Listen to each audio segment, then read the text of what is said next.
Bongga pala ang vacation ng nanay ni Carlos Yulo na si Angelica Yulo sa Singapore kasama ang ilan niyang mga kaibigan.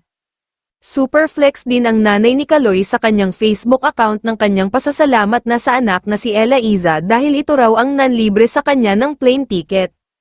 May sponsor pala ang paglalamyerda ni Angelica sa naturang bansa sa loob ng 1 linggo kaya naman talagang pinasalamatan niya ito ng bonggang-bongga.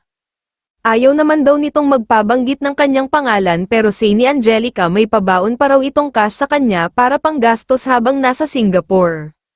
Makikita sa post ni Angelica ang ilang litrato na kuha sa tinuluyan nilang hotel sa Singapore at ang mga magagandang lugar na pinuntahan at binisita nila roon, samantala natutuwa naman ang netizens dahil hindi pinagdadamutan ng pera ng kanilang bunsong anak na si Ella Iza ang kanilang ina. Hindi raw katulad ng panganay na si Kaloy na laging kasama ang kasintahan na si Chloe San Jose.